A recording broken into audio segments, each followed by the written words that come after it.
Good morning, everybody, and welcome to this week's Military History Q&A, and the only YouTube channel who will not send you spam mail, because I don't know how. Alright, so this week you have outdone yourselves. You sent me the question I thought I was never going to have to answer. Seriously.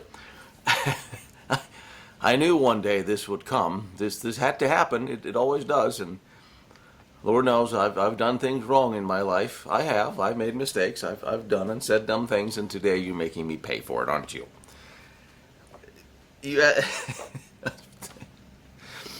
Oh, I laughed when I saw it, and then I began drinking because I realized I actually had to answer this question. And I wanted to... It was an honest question, and you meant it. Secret X69. Yeah. I wanted to see the priest who baptized you, buddy. Anyway, you meant it. It was an honest question. And I have dove into all the facts and possibilities I could actually find on this. But at the last question of the day, which will probably take me a little time, will be, do I think the UFO that crashed at Roswell could have been made by the Germans? You're making me talk about UFOs.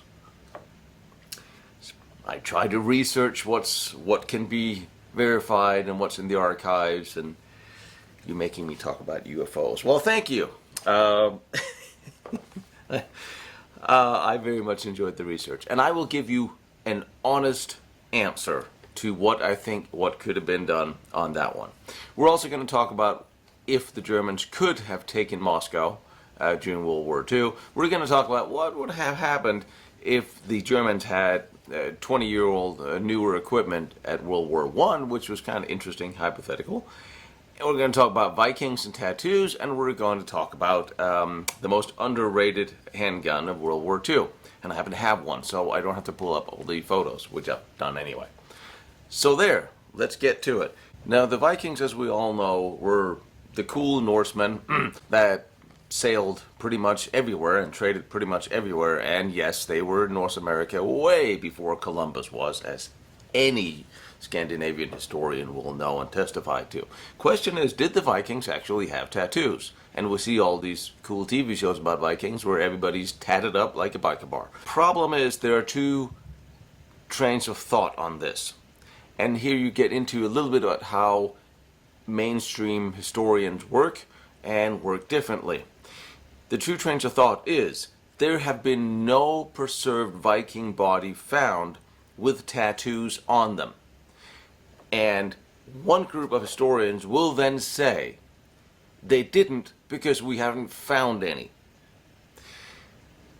The other train of thought to which I belong would be, well, tattoos have been found before and after, so it makes sense that the Vikings also had them. We have 2,000-year-old mummies that were found with tattoos. You have the Iceman that was found in the Alps. That was 5,200 years old, who had tattoos.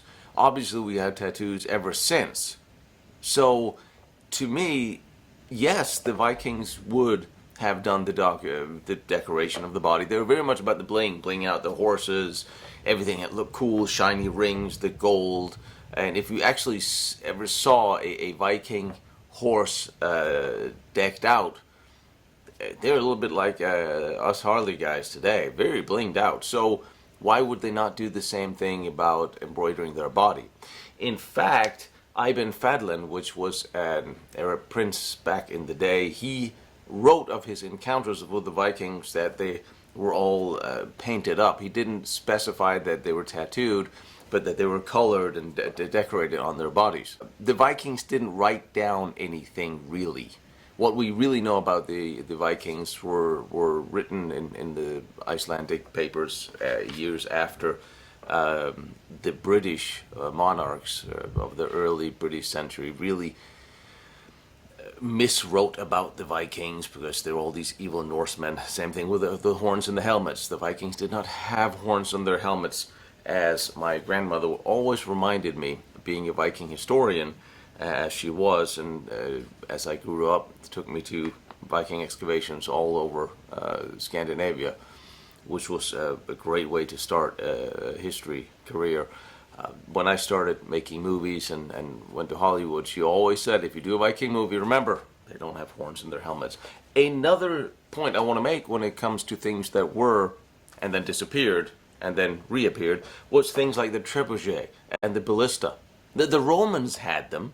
The Romans also had tattoos. And the Vikings were very much inspired, although there are some 300, 400, 500 years between the two. The Vikings were inspired by some of the ways of Roman warfare. And again, the Vikings traveled throughout all these regions. They must have come across people who were tattooed. They must have been intrigued. But when it comes to things like the ballista and the catapult, they disappear after the Romans, 400 or 500, and then they reappear in the 11th or 12th century in England.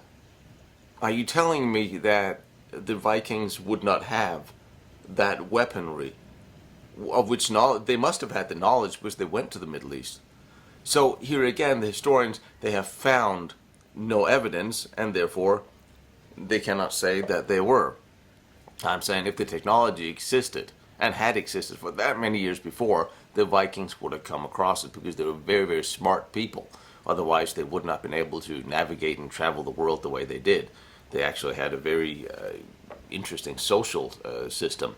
Even bits and pieces of the code of chivalry had been incorporated, where if a woman had been violated, she would be allowed to take revenge on the perpetrator herself. There were a lot of laws and rules within the Viking society. But I digress. Next question. The question is, what is the most underrated firearm from World War II? And I have one, so I can actually show you. I think, and I believe, it is the Astra 600. That's modeled after the Astra 400. The Astra is incredibly sturdy. It is pretty much one big block of metal with the internal firing mechanism. It is got a very, very hard spring in there. It's got a very hard trigger pull, so you're not going to be using it for target practice. It fires 9mm. It holds 19 rounds in the magazine, except probably this magazine because I'm in California, so nothing does. It was made by the Spanish. 59-some thousand were ordered by the German army. They were not all delivered because at one point during the war, the Germans closed the border with Spain, and that ceased for those deliveries. That's a different story entirely. Interesting thing about this is it will chamber and fire just about any variation of 9mm. Remember, there's a lot of 9mm floating around on the Eastern Front, since the Russians also had some, so you could pick up the enemy's ammunition and use on this gun, which is very helpful. The thing about this is it is very sturdy and it is very reliable. If I had said the most sexy handgun of World War II, I would have said the Luger, because the Luger is a sexy, sexy gun. It is great to shoot. There's no recoil. Really, the Luger is a phenomenal firearm. It really, truly is. But the Luger had a few problems, as a lot of German technology back in that day. It was very over-engineered, very finessed, polished, made to fit.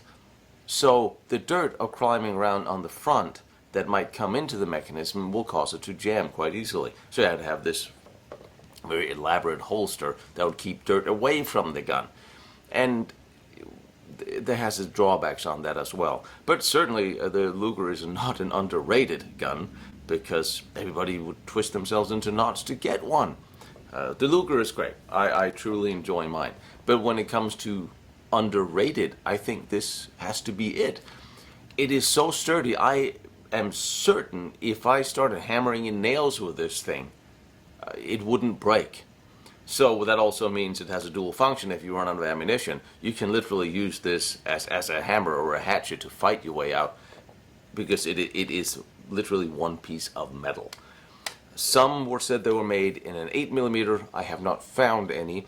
And some 50 of them were made in a 32, which I have not found either. If you want one, they're not overly expensive. They're easy to get. You can have them. All the parts are readily available. They're about $600-700.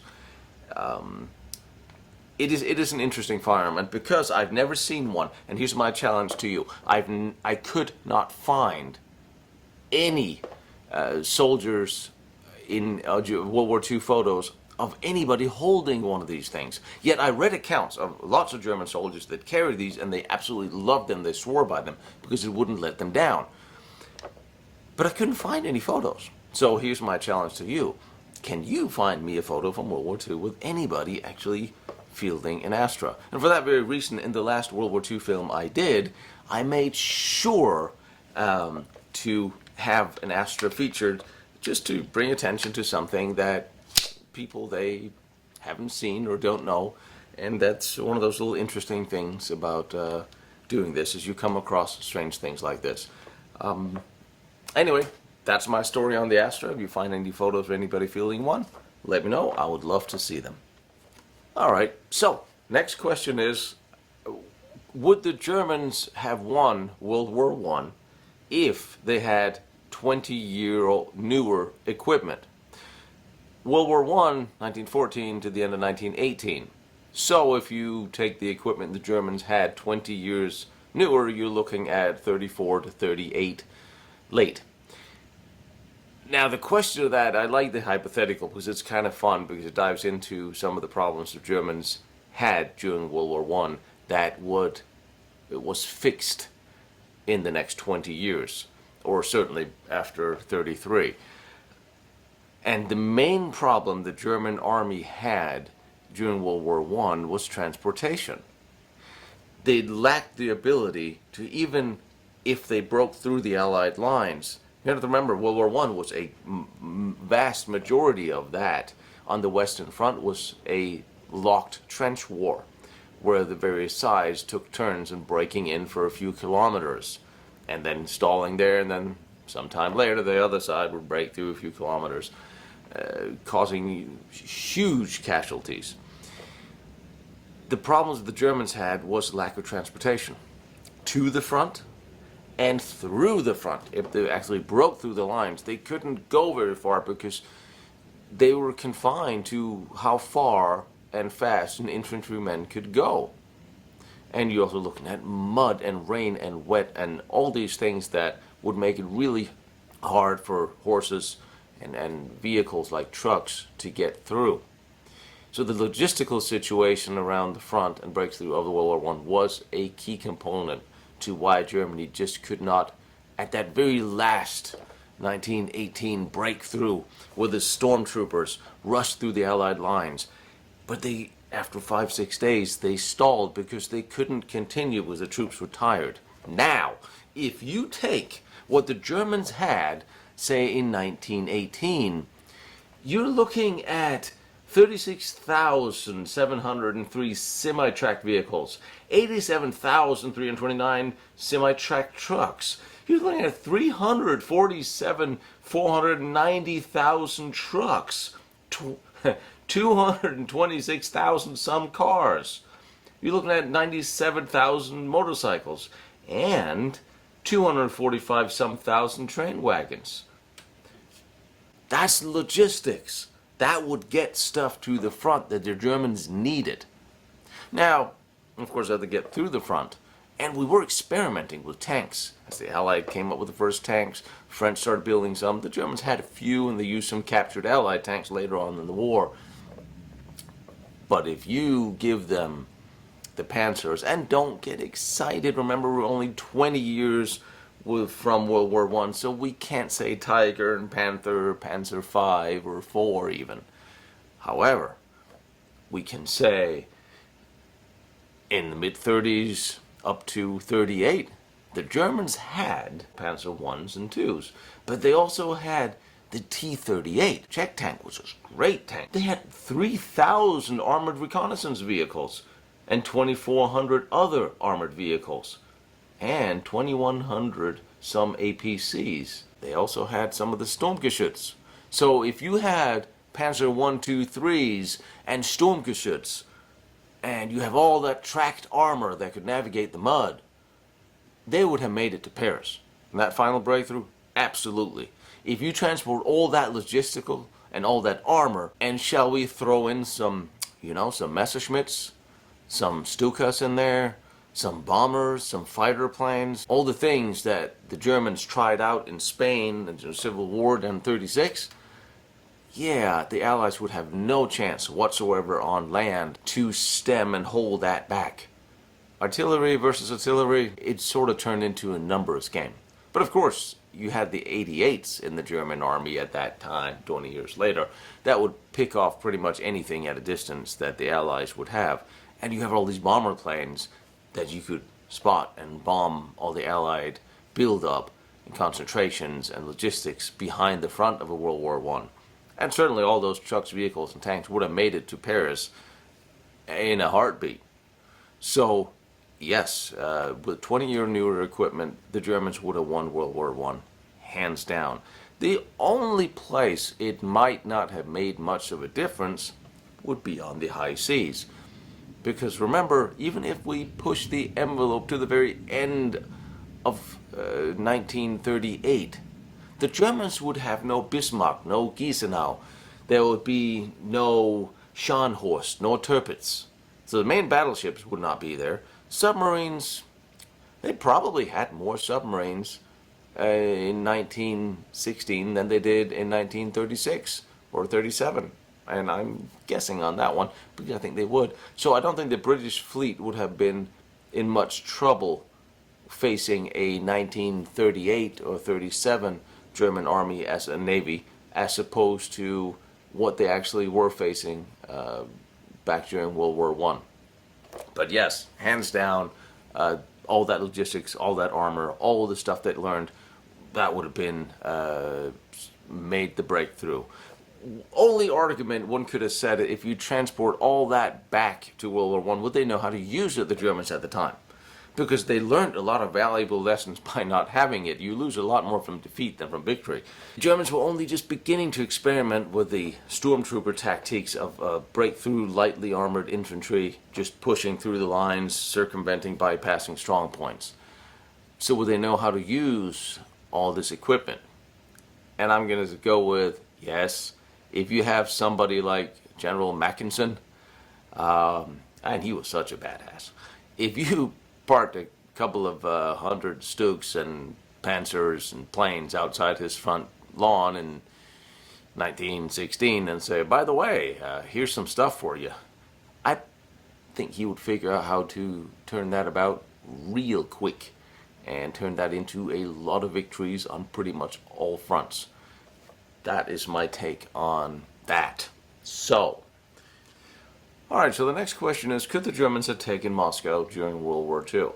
I will elaborate a little bit and answer the question also, could they have taken it and held it, and would it have made a difference for the war? The Eastern Front, to a large degree, was a logistical issue. There's millions of men fighting, and it was in large part due to your fighting when you had what you needed to fight with, when you had the ammunition and the fuel to move, and you weren't fighting when you didn't. The Germans won the initiative after Barbarossa, and they were plowing towards in 3 army groups. And the Army Group Center was tasked with taking Moscow. But here you run into some historical problems and some misconceptions. Stalin thought they must be going down south straight for the oil, because that made sense. Get the oil. The capital would be less important. So that's where he put a lot of his forces, battling Army Group South. And the interesting thing is, Hitler wanted to take the oil. Hitler wanted to strike main force south to get all to the oil fields. Whereas people like Manstein wanted to go to Moscow. Because Manstein said, you take the capital, you win the war. That's how you win wars. You take the capital city. So there was a conflict of interest, and Hitler was very much a hands-on leader at the time, and according to OKW, he was constantly interfering with their plans, which led to different piece of confusion. Now, we all know that the German army stalled at the winter outside the gates of Moscow. So we can start this with a whole bunch of what ifs. What if the Balkan campaign had not had to happen, and the Germans could have started Barbarossa a couple of months earlier? They would have been further along. They could have gotten to Moscow before winter, before the mud set in, for one. They diverted a lot of armor down towards the campaign in the south, which took time from the drive on Moscow. So when they finally got the forces rearranged again for the drive on Moscow, it had become late in the year, so by the time they got there, you're looking at 13 October. The 3rd Panzer Group was 87 miles from Moscow. And on the 31st of October, they had to halt and organize supplies, which had become a problem because rain, mud, distance. Problem with Russia that the German army didn't have in, say, Poland or France was all those nice roads and railroads that were spinning all the way through France, making it easy to get somewhere. Russia, not the same at all. They barely had good maps to see what and where they were going. And the engineers were working overtime. Here's the problem that they actually were facing. On October 30th, like I said, 3rd Panzer Group was 87 miles away from Moscow. On the 31st of October, they had to halt because of logistics. That was for 2 weeks. On the 13th of October, Stalin had about 91,000 soldiers left for the defense of Moscow and 150 tanks. At the outset of that battle, he had about 663,000 soldiers to defend Moscow. Most of those, by now, had been captured or killed. So if the Germans had been able to press on at that crucial time when they got there in October, they would probably have taken Moscow, because there were far more German soldiers and more armor than Stalin had available at that time.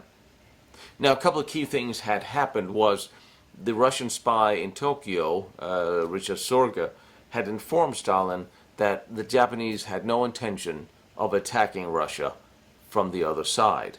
That freed up a whole lot of Siberian troops and armor, well-trained troops, to come to the defense and aid of Moscow. And for the 2 weeks the Germans stalled to regroup, rearm, refuel, resupply, Stalin raised 11 new armies and 1,000 more tanks for the defense of Moscow, plus built fortifications. That crucial time the Germans lost would have made a difference right there. Of course, that would have meant that the campaign should have started earlier. There should have been a clear decision between the Army High Command and Hitler as to what is the directive of this attack. Are we going for Moscow or are we going for oil? And if we're going for both, well, we need more supply, we need more men, we need better logistics, and we need equipment that can, one, handle the rain and the mud, and later on, equipment that will handle the cold. Because certainly, I remember Hitler in his study had a picture of Napoleon's retreat outside Moscow. It was on everybody's mind of a frozen meat campaign like Napoleon's. So why did the German army not develop and issue oils, lubricants, powders that wouldn't freeze in such a weather? But I skip ahead a little bit. It is said that the German army, they thought the campaign would be won by that time. Mainly because they didn't have logistics to have it last much longer without major problems. You also look at the armor, the winter uniforms. And you say, why didn't they have issued winter uniforms? Now, Hitler had been shown the German winter uniform, the warm weather clothes, in a display by the Army High Command, and was promised that this had been sent to the troops when it came to late autumn. This, however, was not so. There was a lot of logistic issues that got in the way of Germans having taken Moscow in the initial assault. So if we had resolved all the logistics and supply and had gone straight for Moscow, Yes, I believe the Germans would have taken Moscow at that time. Could they then have held it? Well, that brings us to, well, if they had taken Moscow, would they have taken and killed Stalin? Or would Stalin have fled and set up camp and shop behind the Urals? The initial intentions of Barbarossa was to push all of Russia back behind Moscow and set up a defensive line there. I guess that would then have expected there to be a Russia behind the Urals. If there had been a Russia behind the Urals with the factories they had managed to rescue under the leadership of Stalin, and the Soviet leadership had not fallen apart, then eventually there would have been a counterattack. Russians being very much suited to winter warfare. Would the Germans, if they had taken Moscow in the late of the year, would they have been able to hold it, supply it? Or would that have demoralized the Russian people so much that they would have surrendered? Would Stalin have been captured and killed? Some would come to the contention that if Stalin had been killed and a more militarily competent leader had taken his place, they could have fought better and more competently against the Germans, keeping them from Moscow, or certainly in new attacks in the spring of 42, or even the winter of 42. As the situation was, on the 11th of November, the Germans resumed their attack, but by now the Russian defenses had been beefed up significantly.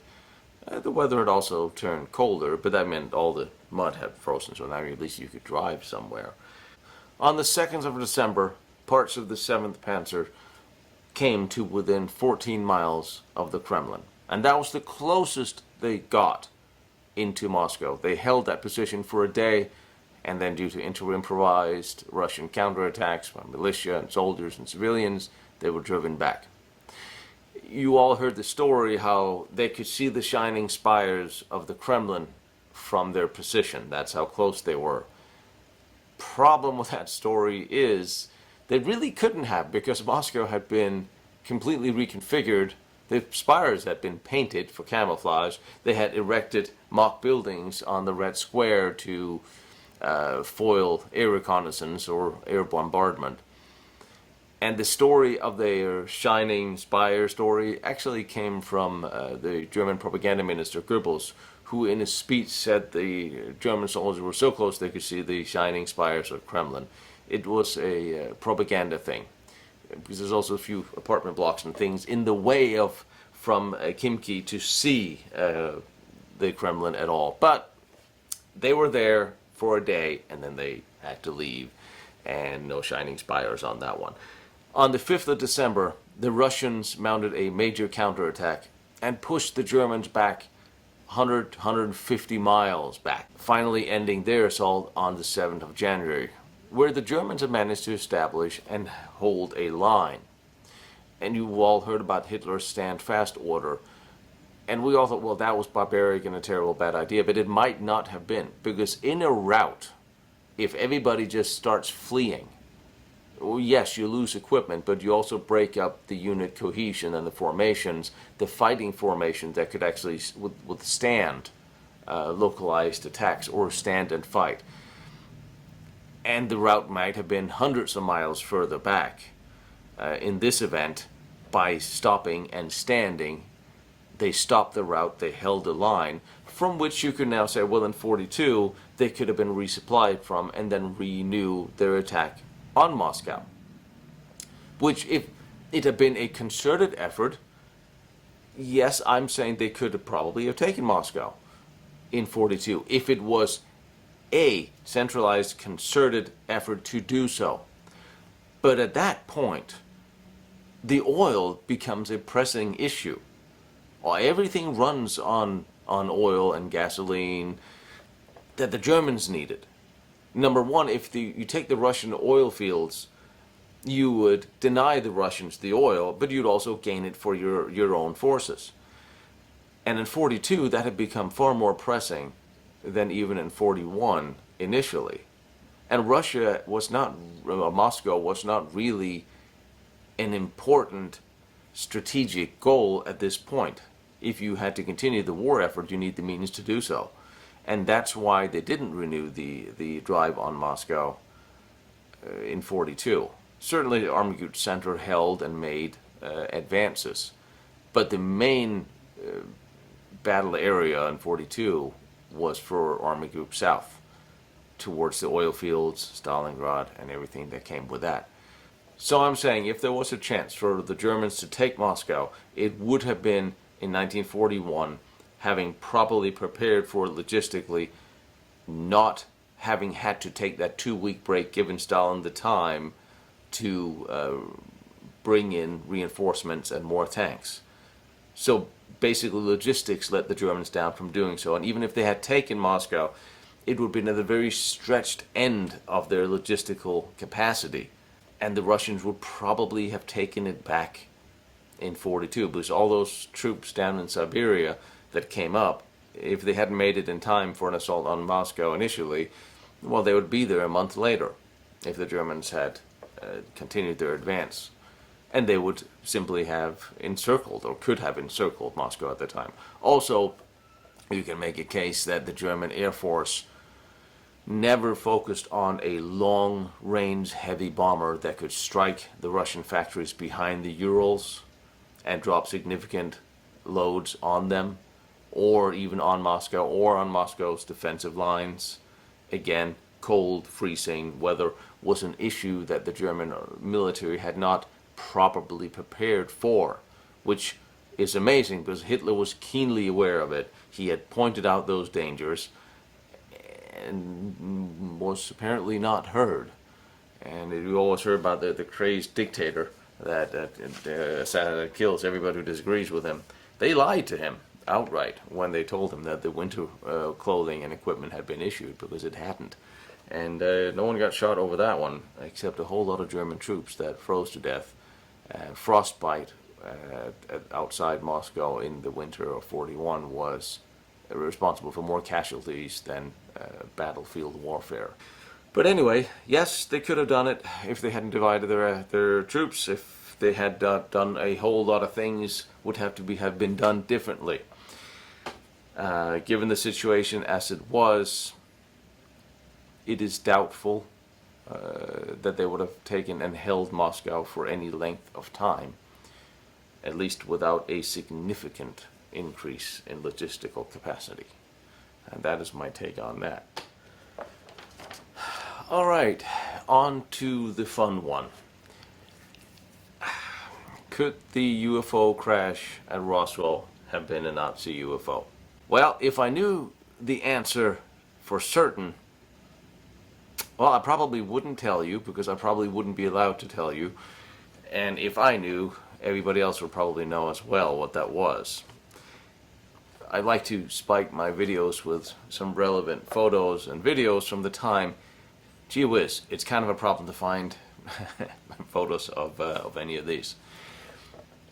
Again, with the information. So I'm trying to approach this as if it was a criminal investigation. I'm going to try to ask the relevant questions. A lot have been written about this. A lot have been written and said about Roswell. And a friend of mine, Joseph P. Farrell, writes a million different books he's written. He is a brilliant, brilliant man, and have broken this down in detail in relates to what the Germans were actually working on. You absolutely should read his books. I can highly recommend them in the study of what the Germans were doing and the possibility of the post-war Nazis and what they were up to. Let me try to give you my take on this, because there's a lot of things that actually, when you open this door, you open it to a lot of different things. Now, was the Roswell crash a Nazi UFO, or could it have been? Now, let's start from the beginning. Something did crash at Roswell, that we know.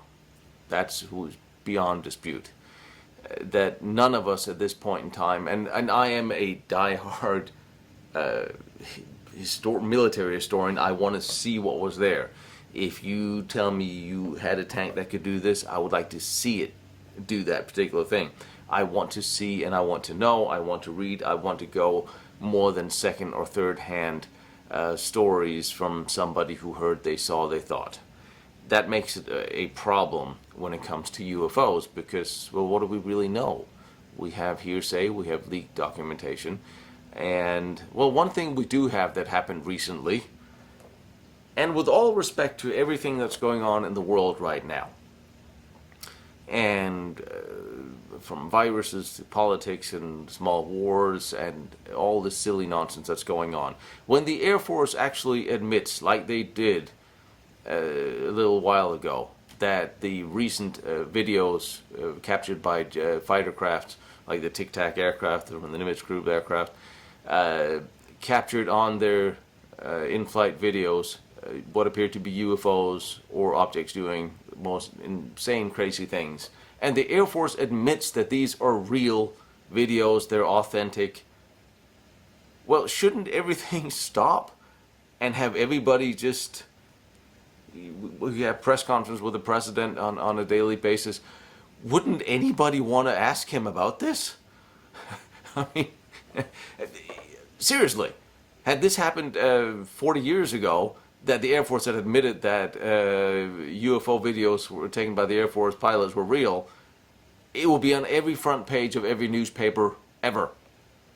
Are we now so desensitized and so politicized that one of the most pressing and important, potentially biggest stories ever is gone unasked? It brings us a little bit to, well, where exactly are we when it comes to information, intelligence, disinformation, news, history? We only know what we've been told for a long time. And what we've been told, in a lot of cases, is not really the truth. But if the Air Force admits it and no one's asking that question, I say that we really have our priorities wrong here, because I think that should be looked into. I digress. But at least a little bit to where we're going with this whole thing. Something crashed in Roswell. We don't know what it was, but I think we can all somewhat agree that it was not a weather balloon or a weather testing station, or a Russian or an American listening balloon detecting Russian radio transmissions or nuclear bomb activity or whatever. The Russians didn't detonate a bomb at that time, and there would be very little reason for such a balloon to hover over New Mexico. So we had something that crashed. The government wants to keep it secret, and they're definitely not going to tell us what it is. So now we have to look into, well, what could it have been? 47 was a very interesting year, as I've talked about in my previous videos, because for some reason you keep asking me about these questions. And I keep answering them because it's actually fun. What are the options at Roswell? It could have been an alien craft. It could have been. I don't know if there's aliens. I have no problem believing that there is, and I have no problem believing that there isn't. But it could have been. There's been a lot of sightings of unexplained aerial phenomenons, UFOs, from the end of World War II. We just entered the nuclear age, and was it the 501st or 502nd? I forget. Bomber group that was stationed not far from Roswell that carried the nuclear bomb. So there might have been some interest from outer space visitors as to what us little Muppets are doing. It could have been an alien spaceship. It could have been a post-World War II Fourth Reich Nazi UFO. Or could it? That's the question. It could also have been a U.S. military experimental aircraft that definitely don't want to talk about that crashed. Let's start backwards.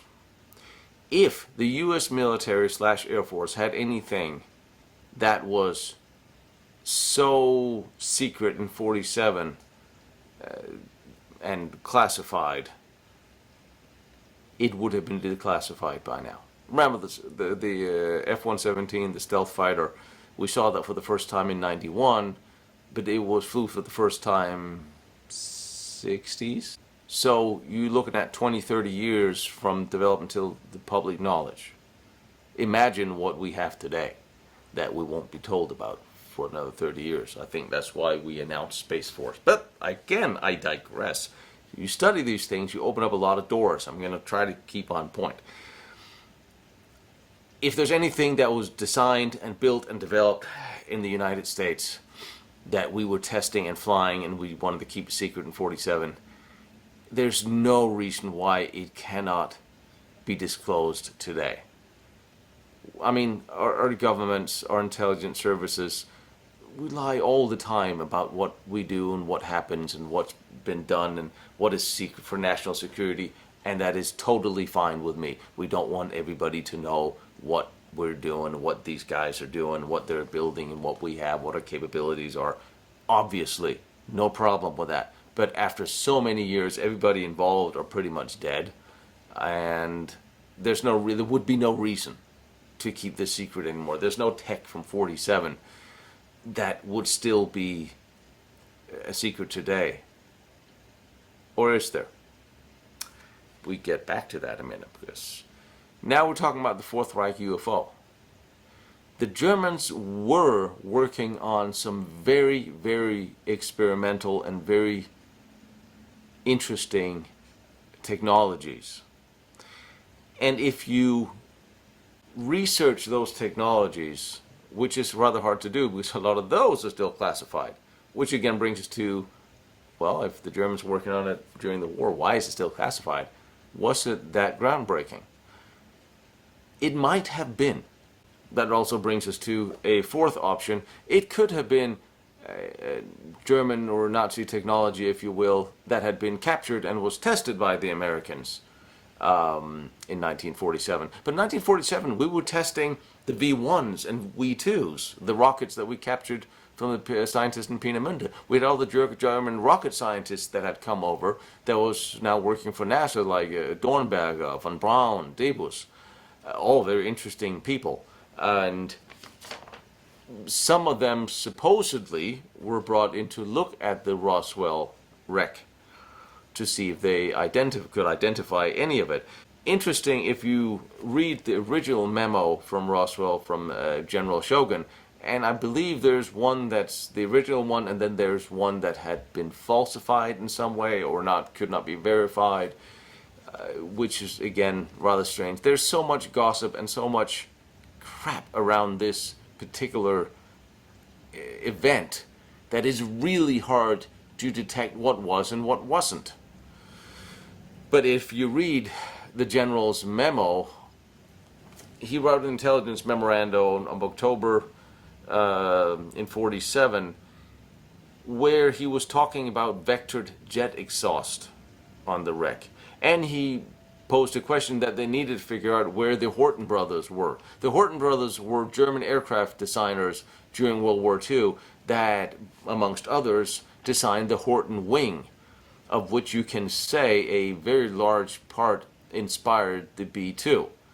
And there might be some truth to this because they had a Horten wing on display at one of the museums out on the East Coast that at the time of the B-2's development and first official record pictures came out, that display disappeared for a number of years for whatever reason. And certainly what the Horten brothers were building. The Horten brothers in 1947 was in Argentina building swept-wing fighter planes for Perón. They were smart guys. They built some really interesting stuff. And in a previous video, I think it was on my road when we went to the Utah Museum, I talked about what the Horten brothers were doing in Argentina and where the origins of the MiG and the Sabre came from. And that design was a Horten brother design. But we are looking at jet exhaust. We're looking at jets. We're looking at vector jet exhaust would be what the Horten brothers would be capable of doing because that's what they were doing at the time and 47 and beyond. So for General Shogun to ask where were the Horten brothers and what were they doing, it would somewhat denote that whatever crashed at Roswell might have been a little bit more earthly than an alien spaceship. because I'm certain that an alien spaceship from a galaxy far, far away would not come down here on vector jet exhaust. And it would not contain components that would look like it had been made recently by German scientists. So, for the US to be testing post-war German tech, they might be they brought over the Horten wing, we know that. They brought over a lot of German experimental aircrafts, we know that. Could have been one of those, it could have been, but most of the ones they brought over fairly well documented, and we've seen the pictures, and some of them are on display. And it would not, there's been no reason for the majority of this to be classified up until now. Sooner or later, yes, it was a German thing. We thought it might go somewhere, but it didn't, so now we stick it in a museum somewhere. If you want an example, if you talked at the Avro car that was supposed to be a UFO with a turbine in the middle, and it was supposed to be hover and do things. Now, if I ever were to believe anything, would be a deliberate misinformation campaign as to our capabilities, because there's a lot of rumors that the government, Canadian, American, various governments, are working on flying saucers. So they roll out the Avro car, which, if you look at it and you look at what it was and how it functioned, was obviously a dead end. And it had very little to do with what the Germans were actually working on. I'm saying Avro car was disinformation. I'm saying that was never an actual project. Maybe somebody thought they could make it work, but you're looking at it, no, not even as a test bed. I'm not buying it. The flying wings had much more potential, as we've seen recently, that what the Horten brothers actually were doing. They perfected stuff during World War II that we couldn't make work for 20, 30 years, officially. So there were German tech that we worked on, radar absorbent material, various things that we have implemented in our military and our air forces since. But it's pretty much all come out in the open by now, except Roswell. So now that leaves us back to two opportunities, two problems. Either it was an alien spacecraft, or it was some technology developed at the time that was so secret it still needs to be kept secret. And for that, we have to talk about, my favorite bad guy, General Hans Kammler, who was an SS general who oversaw the German weapons program, the SS weapons program. The SS had they're researching into nuclear weapons, and they were, the V1s, V2s came under Kammler eventually, but there was also other things, and we've all heard about the Bell. Now, when we talk about disinformation, if I Google the crash at Roswell, or Nazi or UFOs on Wikipedia, it talks about the crash at Roswell, UFOs, and what happened. If I look up the Glocke, it'll come up on Wikipedia as a hoax. So according to Wikipedia, and I know they research things in depth, and they go to the places, and they go all out to not give you fake information. So Wikipedia thinks that it's okay to talk about the UFO crash at Roswell, because they just talk about that. But if you say the Glocke, that's a hoax. I'm sorry, but how do you know? You don't know about the UFOs. You don't know anything about Bell either. But they have decided Bell is a hoax. That is a little bit interesting, because everybody's been very busy to debunk that part of the Kammler-Stops research. And why? Now, General Kammler assembled a group of scientists called the Kammler-Stab, and they even had a newsletter where they could freely exchange ideas. The Kammler-Stab's mission brief was to develop second, third, fourth generation weapon systems and begin implementing their production. And it was also to look into, because of the German energy and oil situation, to look into German energy dependence, which means alternative means of propulsion and manufacturing of energy. Incidentally, the Germans stacked tons and tons of thorium after the war, which is interesting because you can actually run a nuclear reactor on thorium without having all the side effects of uranium, except thorium can't be weaponized afterwards. And thorium is a lot cheaper, and it doesn't have a lot of the side effects and long-term radiation damages that can be caused by uranium. Why are we not exactly working on thorium reactors right now? Because apparently the Germans, back in the 40s, were working on something with thorium. They were working on zero-gravity devices. Now, we know they were working on it, they were talking about it, they were researching this, and whatever went on within the Kammlerstab was under the protection of the security of Gestapo Müller, and certainly, and then Martin Bormann again, and we talked about this before. Those three knew each other. So the SS had an exceptionally well-funded weapons program that was completely in the dark secret, and the Allies never broke the codes, never broke into the ring. They did not know until after the war that this thing even existed. All the papers were there was nothing they found after the war. General Kammler was not even mentioned at Nuremberg. He also died 4 different times, but not really. There's evidence I have found, because interestingly enough, I'm writing a book about the German nuclear bomb project and the SS weapons program.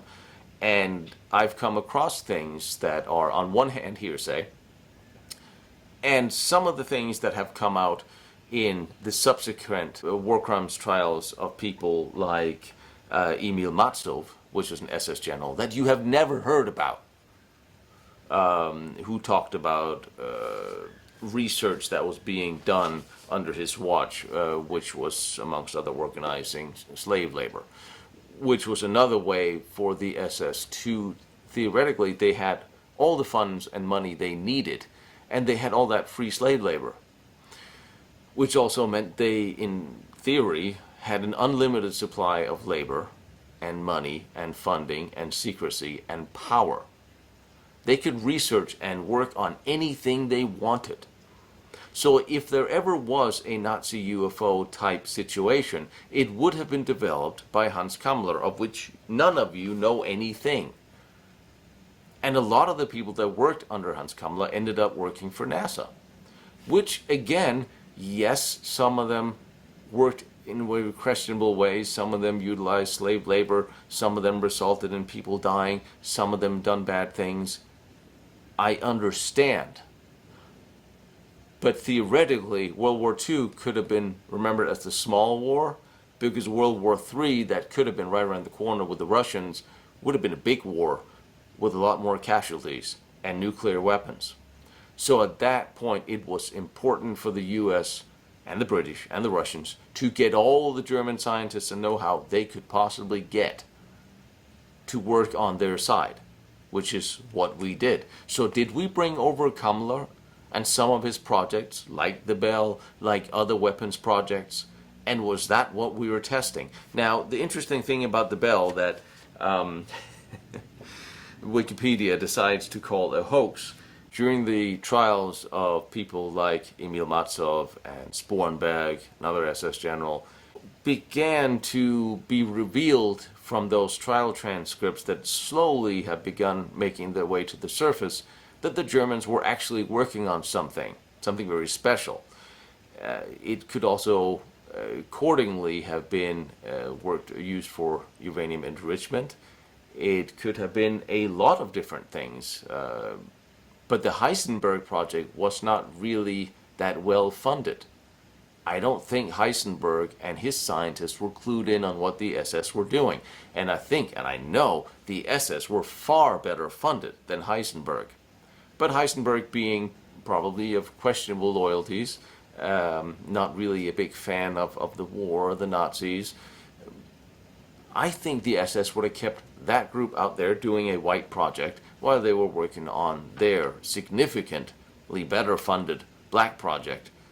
The Bell supposedly was cylinders, rotating spheres of plasma bombarded with huge amounts of electricity. According to scientists I actually asked researching this, would have an anti-gravitational effect. And they tried to replicate. In Finland, they worked on a Bell-like experiment, and they found a slight reduction in gravity for a time. Of course, the Bell was also hugely radioactive. We don't really know what was in it, if it was red red mercury, as it was said, some serum and counter-rotating drums with electricity. There are some interesting drawings and suggestions based on people like Matsov or Spornberg's testimony. And Igor Vitskovsky have written a great book about it because he was the first one to actually break the story all the way back in the 90s. So here's something that technically that was worked on and have been kept secret for this long, and the government still denies all knowledge or involvement in. And if you look at the internet propagandas, it's called a hoax. But they worked on something, and it all went missing because the locations where they worked on them are still there. There are eyewitness testimony of seeing these things, which I don't know. I have not sat down with these people and I have not heard their story. We also know that there are eyewitnesses that have claimed to see the Germans detonate a nuclear device.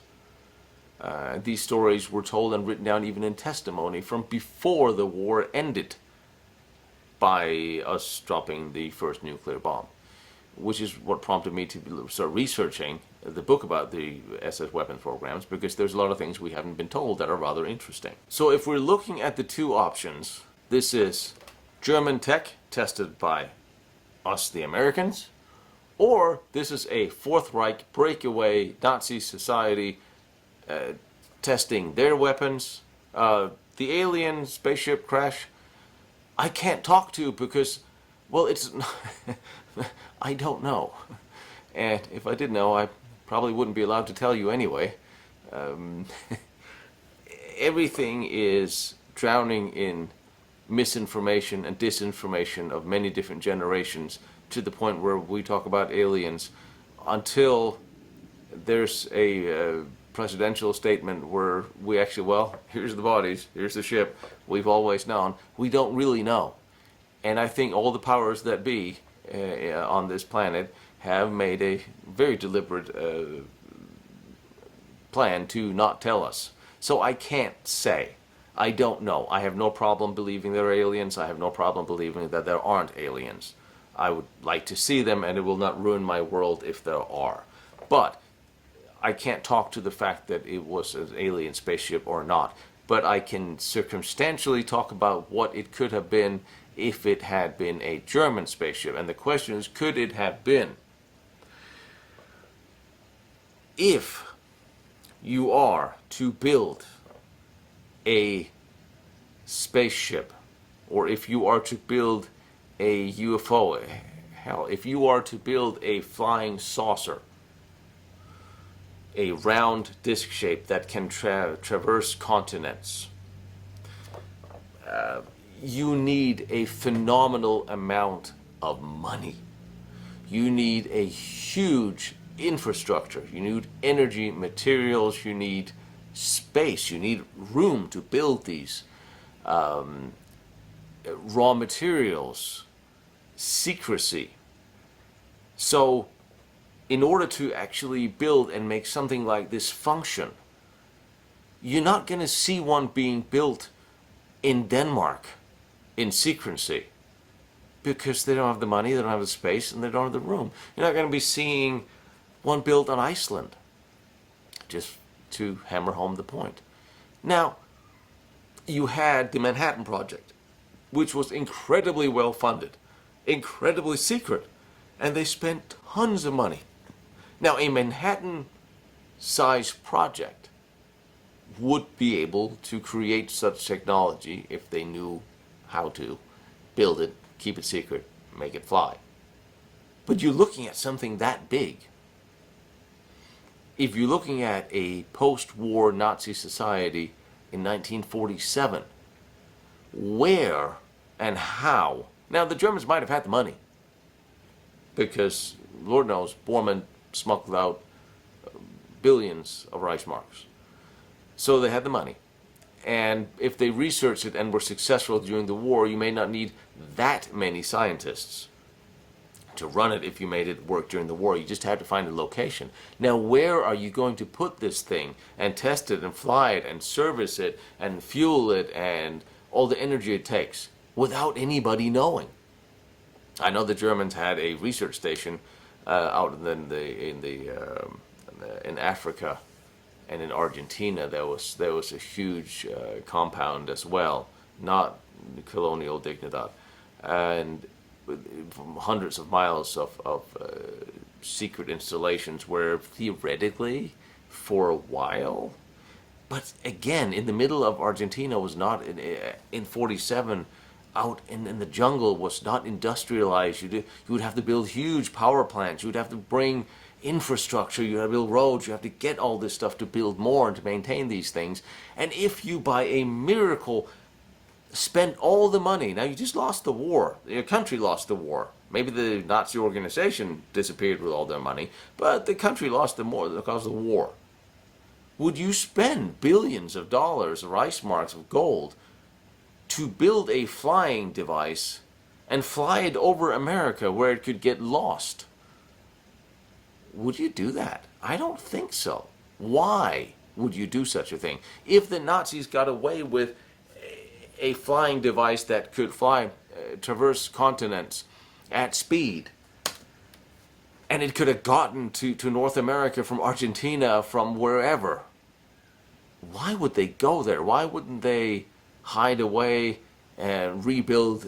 If they had that technology, they could have rebuilt a military way to start and take over the world from the Fourth Reich. And I know they were talking about having an invasion come up from Argentina, nuclear weapons attacking America. There was some talk of retaliation, so maybe it was a retaliation attempt. They had to do reconnaissance first before they dropped a nuclear bomb on America.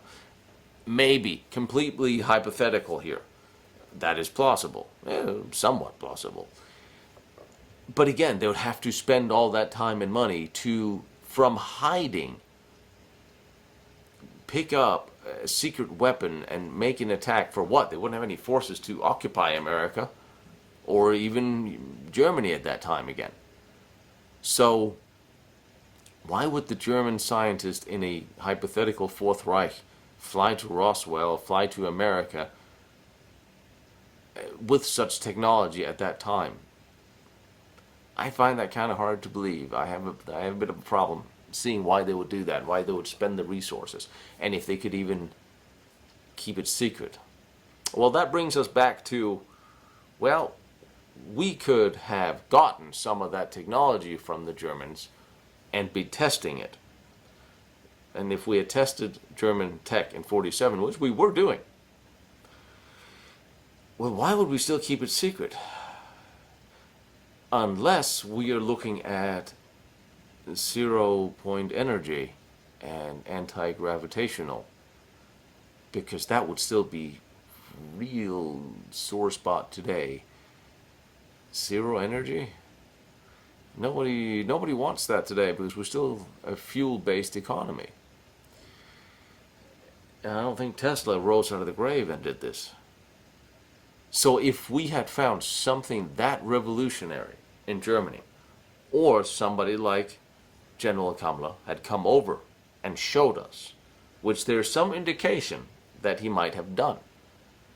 See, I found a friend of mine found a CIC, not CID, CIC report that Kammler was being interrogated by the American forces on May 9th. A few days after he supposedly had been killed in 4 or 5 different ways. So we're looking at us testing something that is so secret that today it will still pose a danger to the intelligence community, to the Air Force, to the military, to the powers that be, to even pull at that string and unravel it. That is my highest probability, short of the aliens, of what crashed in Roswell. If we're looking at 47, we're looking at, as Shogun's report talked about, vectored jet exhaust. Well, that's not a stretch. Having vectored jet exhaust, we see that today. It's not a secret. The Germans were working on it. We sort of knew that through mainstream. And we certainly know now that they were sort of working on it.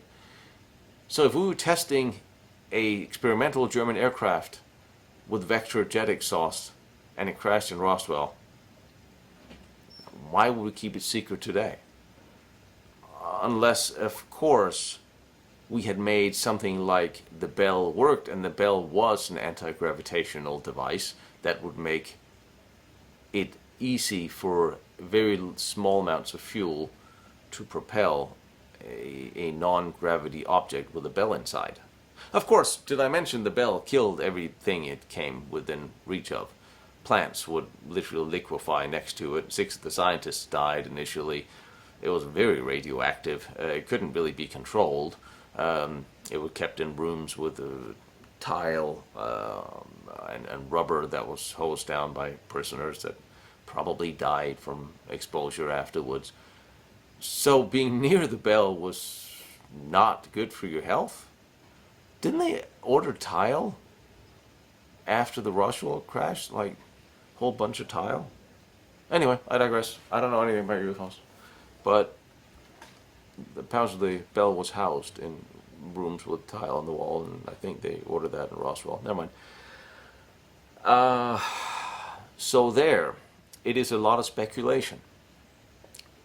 The Germans could have had technology that we would still want secret today, that we would have been testing and did not want to talk about. I would say by now, of all the intelligence services we have that are dominating our media, our politics, our history, must have come up with a better story now. I mean, if they had a vector jet exhaust UFO with a bell inside, well then say that's what we're testing, just don't mention the bell inside. But of course now we are working on another space program. Oh, did I say another space program? I'm sorry. I'm quoting the president from some months ago when he talked about Space Force, saying that we need another one.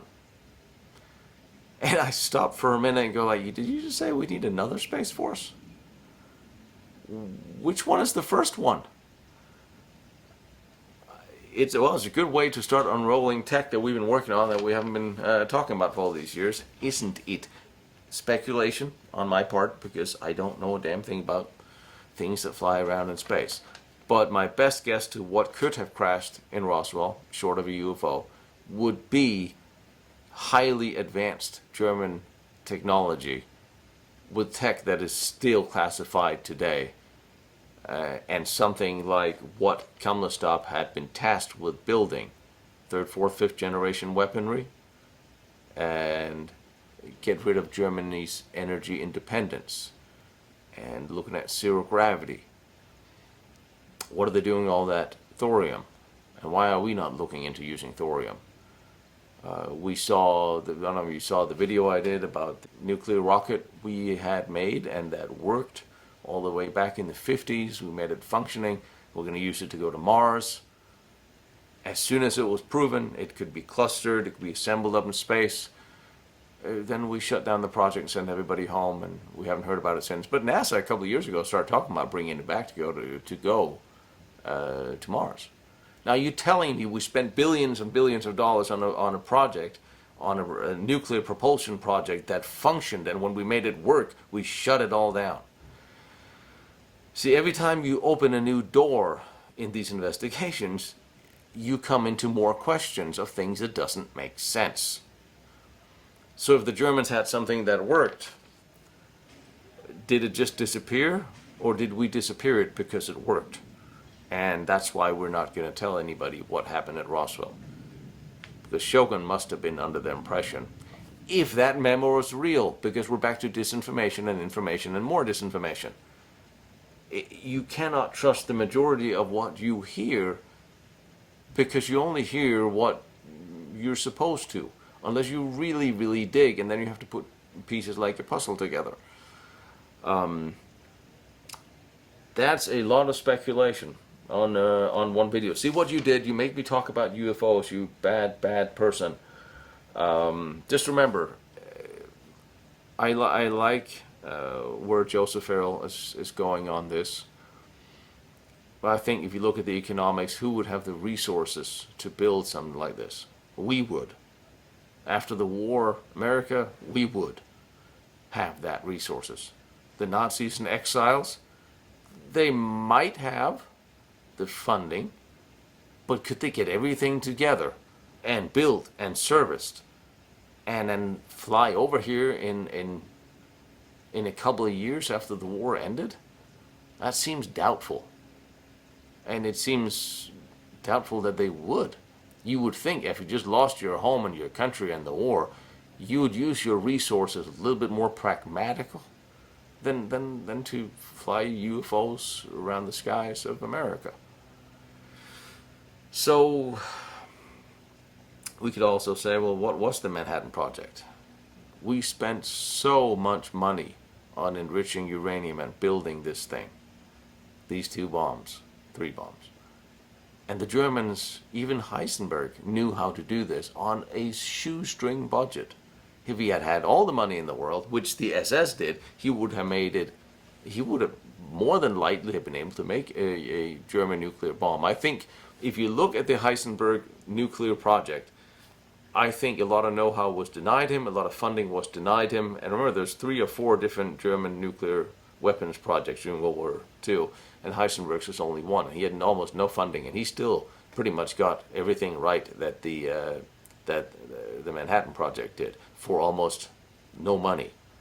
And then you look at the infrared proximity sensors that Heinz Schlickert delivered per submarine to the Americans, with all those 120 canisters of gold-lined canisters with uranium. So the Germans made heavy water, they enriched uranium, they had the infrared proximity sensors you needed to set off the nuclear device we had. We got a lot of tech from the Germans that helped us end the war by making the bomb work, or at least present viable ways of doing so. And they did not have the resource the Manhattan Project did. So maybe the Manhattan Project spent their research on other things too. Maybe that was an umbrella speculation that covered over other things. One black project covers another black project because another, and so on and so forth. But again, we are the only ones who really had the tech to do this at that time. And if we had implemented some of the stuff they got, that would be the only explanation why that is still classified today. So hopefully, if we start seeing interesting spherical propulsions in our new Space Force, well, I guess we know where it came from then. Oh, bloody hell.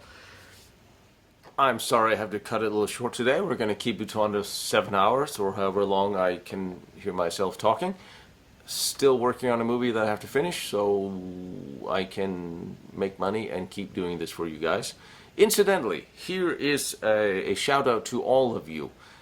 As I am working on my next book, I need to go to Germany, Poland, Czechoslovakia, Austria, and look at some of these sites where the Germans developed these weapons, from Peenemünde to Harz Mountains, Dora Dora. Have to go to the Buna factory, what's left of it in Birkenau. And there's a couple of other sites. Also, I have had so many of you have written, I have to go to Norway and take a look at some of the bunkers up there, and I will.